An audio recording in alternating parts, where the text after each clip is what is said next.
Be ready for dictation. 15 seconds to go.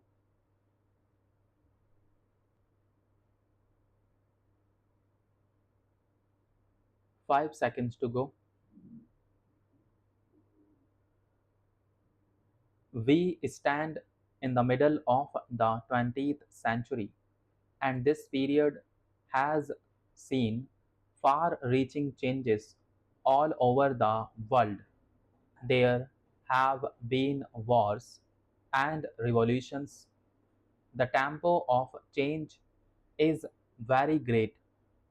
Any plan that we make, like this 5-year plan, is subject to the great political, economic, and technological changes that we are witnessing. All of us have some kind of ideology, some kind of philosophy of life. We may not be philosophers, but without some kind of philosophical or ideological approach, we would have no yardstick to measure things by, and yet our ideologies and philosophies of life somehow do not fit in with this middle of the 20th century. This may be due to the fact that though facts change and circumstances become difficult, we still hold on to old lines of thinking. The human mind is singularly conservative and it does not change easily. We hold on, if I may venture to say so, to some out of date philosophical or ideological approaches. Take the question of war. Many people say that because of various developments in the world, war has become or ought to become out of the question.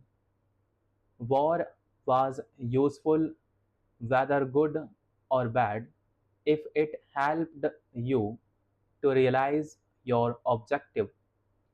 When it does not do that, when in fact it does the reverse, then no person should indulge in war.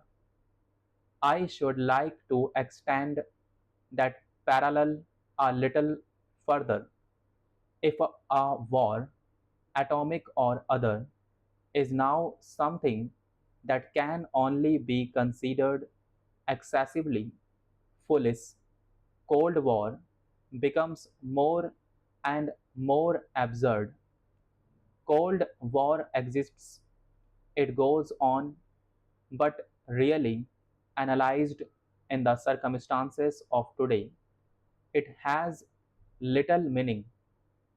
Likewise, certain other approaches, some economic approaches, which may have a great deal of truth, just do not fit in with the present circumstances. The major fact of today is the stupendous growth of technology, the tremendous growth of the productive apparatus of society, the tremendous power that human beings possess and are likely to possess in the form of atomic energy.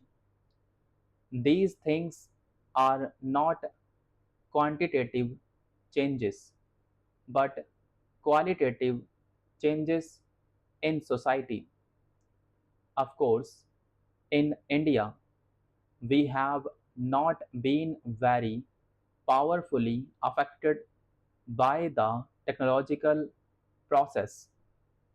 We have read about it, but we have no real sensation of it. In planning, however, we have to think in technological terms for production of wealth on large scale. I am thankful to you for having given me this opportunity long last to say a few words on the budget. Already, much has been said, and I think the finance minister has come in for his share of congratulations as well as criticisms. So, there is not very much to say, but I should like to say a few words.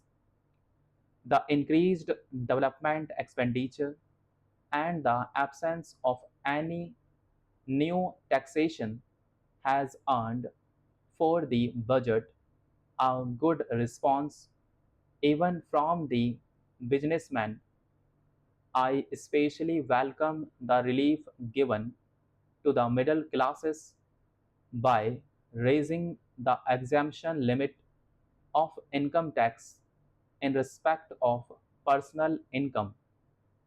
No doubt, this is some relief to the middle classes, but I would request the finance minister if he could to raise this exemption limit from rupees 4,000 to rupees 6,000, as that would give substantial relief to the middle classes.